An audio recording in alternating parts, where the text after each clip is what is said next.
what is it like when something like that happens in there, Brian? Do you know what? It changes the whole entire Richter scale of the house, because you know that's just like an earthquake has happened. The scale of the house. It does. It's like an earthquake is happening in the living room. I'm getting out of here because it's like Mount Vesuvius is going to blow. But in all honesty, because there's this thing where people go on Big Brother and they come out and go, oh, do you know what? I've just watched it and it was nothing like how it was like being in there. I've been in there and I've watched it, and I can tell you all viewers, it's everything like it is being in there. Okay. You don't want to see the boring bits. You just don't. That's what it's like living in there, and that's what you see. And can I just say, Brian Bello is not being paid to say that. No, I'm not. I'm not being rude. I've been in there. And in a way, it is, but not like that. Yeah. No, because I'll be honest with you, I'm not. You don't want to see people scratching their asses, do you? No, you want. Okay, maybe you do. You see the main storylines of what is going on and what is affecting the house. Because if you saw all the other bits, it would be boring to watch. As boring as it is to sitting there and be there. We wouldn't be sitting here 12 years later with Big Brother. And so with Siobhan and Connor, I'll be honest with you, it's one of them situations where Siobhan went in there and she's like, I'm really, really nice, I'm the mother of the group, da-da-da-da. Hell no, bitch, you were no mother of the group. That's a bad mother. Johnny, were you pleased with the result this week? RSPCC in there. She's some sort of good mother. She's ghetto mother. OK, right, calm down.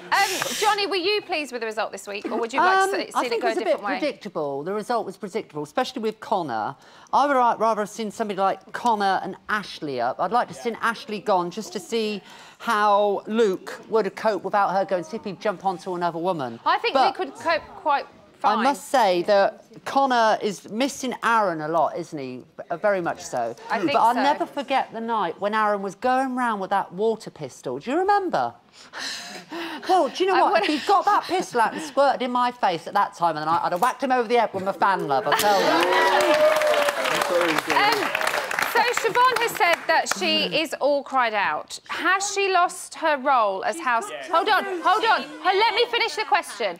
Has she lost her role as house mother? Yes. She actually never had that role. It was never given to her. She made it and tried to create her own role. She never actually had that role. Is she losing control? Yes. That's why she needs to stay. I think she's just going to lose the plot and it's going to be like another Vanessa Feltz incident. Oh, poor Vanessa. She always gets dragged into it. She was fabulous, I think, when she was in. Now, Lucas said he hoped Connor wouldn't be up.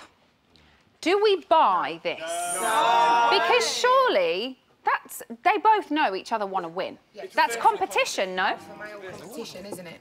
They're both against each other. So if one of them goes, Lucas will feel more secure in his role. If Connor stays, Lucas will feel more threat.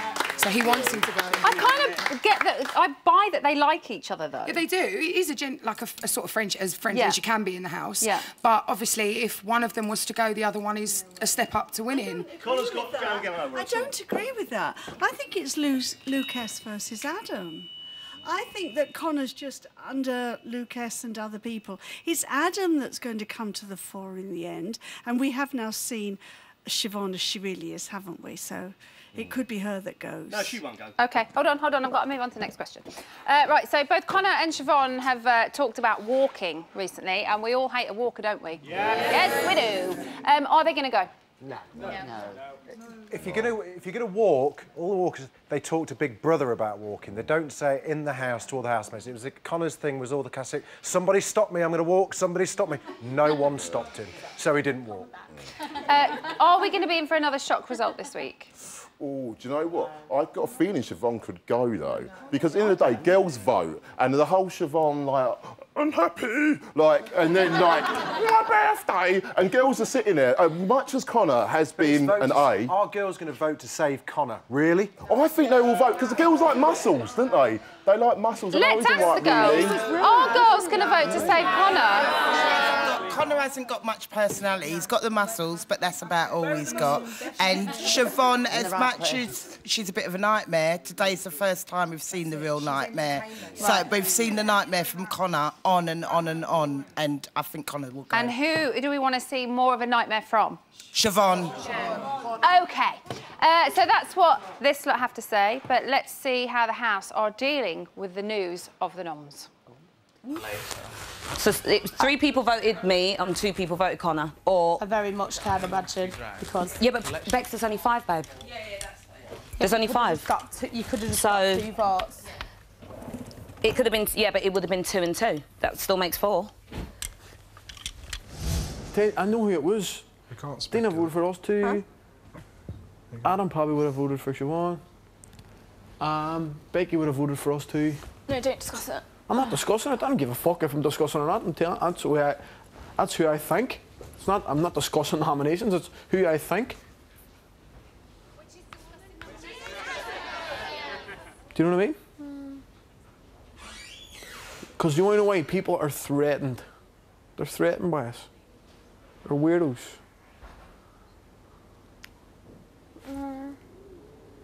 Rule break? Yeah, totally. Surely that's a rule break. Right, we know who's up, but who is going to go? It is entirely up. It's entirely up to you guys and this lot. Here's how to save your vote. Welcome back to Big Brother Spit on the Side. So housemates know who is going to face the public vote this week. How do you think they're taking it? Well, this is Big Brother 2012, so they are probably gossiping about each other, aren't they? What's that? Yeah. Oh, yep, they are. Here's the clip. Russ, we had this conversation. He thought he was, I thought I was. But I know I will be. But I just said to Lucas, I said, I'm really surprised with that, because I thought there'd be more people up. I thought if someone got 1 nomination, they'd be up, and he went to me, yeah, I thought they would 2. Oh. I was like, oh! Wow! And the thing is, like, you can look at me and blame me, but you know it's just not me. Yeah, exactly. Yeah. Wow! Well, may the best man win. Right, we saw the battle for the diary room in tonight's show, but what was really going through the housemates' minds? Well, body language expert Judy James is here to tell us exactly that. Hello, so before we start, we've seen the noms being revealed to the house this evening. What did you make of Siobhan and Connor's reaction? The word hilarious springs to mind. I'm complete and utter denial, and to a hilarious degree with Siobhan in particular. Well, Connor seemed to just kind of go, yep. Like, he seems used to it now that he faced it last week. But he's the most competitive housemate. I mean, he was imploding inside. And he did this smile, but it was actually a teeth bare, which is a sign of aggression. He'd also got a metronomic foot going down there. That was the real Connor down there. Complete and utter hatred of the whole thing. So he expected it, but he didn't like it? Absolutely hated it. And what about Siobhan? Siobhan was... She was a bad liar, because initially you see the honest reaction. She looks like a crash test dummy. She kind of reels back, her eyebrows go up into her hairline somewhere, but then she comes back and says, I knew it, which is obviously, why would you be so surprised, but then say, I knew it? But that's always the face saver in Big Brother, isn't it? That you have to say, yeah, I knew that was going to happen. I want to go anyway. Yeah, I'm going. I want to go. Do you know what? I might just go now. Yeah. Go on then. Yeah. No, I don't think I'm going to. No, I'm just going to stay, but I'm going to think about it for about real 3 tears, weeks. no tears. OK, so let's start off with the blue team. So Luke A was selected by the blue team to take part in the last part of the task for the diary room. What did you make of his behaviour? Really intriguing, because he's also a competitive guy. I mean, he's in it to win it in this. Do you think? Yeah, for sure. I mean, he's got so Machiavellian now, hasn't he? Have you seen him with his sort of like round and really complicated with his plot lines as well? He always looks like he's observing and watching everything that's going on. Well, I think now we're finding out why, because he's beginning to get in there and start mixing it. I mean, he was doing what's called, it looks like an intrapersonal communication when he was about to do the task. So he was kind of bracing himself, but it was as though he was talking to himself. I think he'd got this competition going on that he would love to be alpha. He probably wanted to win a task, but at the same time he's decided to scupper it. Let's just have a quick look, and then we can refer back. Oh my God, this is so nice. Come on, man.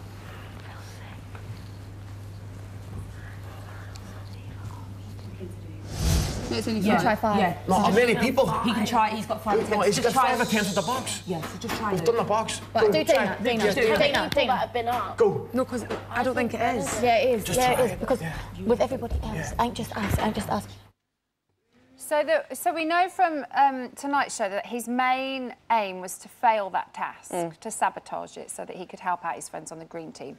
Is that obvious from his body language? No, I mean, it is at the very end when he kind of gradually he turns into chariots of fire. He does this tongue poke. Hoping that Adam is just going to charge past him. I don't really want to win. He does a tongue poke, which is a sign of disgust, as though he really doesn't want to win. But you watch him getting ready for it. I mean, that's the kind of body language you'll see on the high diving board in the Olympics. I mean, he got a jaw jack going, he kind of rebooted his body language. So it was this complete contradiction going on. Could that have been a double bluff to the people on his team that didn't know he was trying to scupper it? If he's that good at double bluffing, I mean, he should really be out playing poker in LA or something like that, because he would fool me. I mean, he was really gearing himself up for it. Right at the end, as I say, then you saw him trying to scupper it, but I think he was split between the two, to be honest. OK. Who else showed interest in body language? Connor. I mean, it's just this naked desire to win anything. You know, I mean, if there was a competition about the pile on this carpet, he'd have to win it. And he really got into a state of competitive arousal. He was jiggling around. He so much wanted to win that task, but he was up against Caroline, who was in a sort of a non-winning coma, wasn't she? I mean, she just wasn't with it at all. Let's have a look at their competitive nature. The two competing housemates must race to be the first to get into the diary room. However, the diary room door button has been locked inside a box. In order to unlock this box and gain access to the diary room... Have you done... I'm trying to work out. Have you nominated for in the past? Yes. I did last week. So what does that tell you? It's such a hilarious double act, because you can see Connor when it's being read out, his eyes narrow, he's really focusing on it. As I say, it's like an animal, he starts to rev up, he can't contain himself. But then Caroline's just kind of sitting there chewing the cud. I mean, it's gone over her head somewhere. But then he's dependent on her. And you can see the frustration in his body language that he's got to get an answer out of her. So we get a complete contrast between born to win and somebody that really, that kind of winning. I mean, she's competitive, but she's competitive with the bitching, but not with the competitions. Is a show like this probably the worst kind of thing for somebody like Connor to do, who is so competitive and very much knows his own mind? Because if it's not going the way that he wants it to go, then that is when we see him really not very happy. But surely Big Brother is a show where you're meant to kind of try and adapt and to work with people in an environment that is totally false. I mean, I think this year you've got a lot of very competitive people. So is he under the most pressure, do you think, in there, because of how competitive he is? In a way, because with him it's naked, he can't hide it. Right. And it's almost a shame for him, because I think the thing that we quite like in Big Brother is people that I don't want to win, you know, I'm here to have a good time. And even if that's a bit of a mask, we like to see people enjoying themselves. But for him, the enjoyment's gone out of it. He's just a big ball of seething resentment at the moment. And now he's been nominated, that ball will be about to implode. So, yeah, he's not a good masker, and I think that's counting against him. But as I say, for him, unlike Luke, who's in it for the long game competitively, he's just... every little competition he's got to win it, and that's going to be his downfall, I think. OK, so let's talk about the green team. Becky made some really interesting noises. Let's have a quick look at those noises. Adam, there never was a key. So, what's that about? What does that tell you? Well, again, you know, the tradition is you take it gracefully, that you're graceful in victory. But she turned into a complete animal. There's these animal whoops of delight, and then she does this big pit-bearing thing.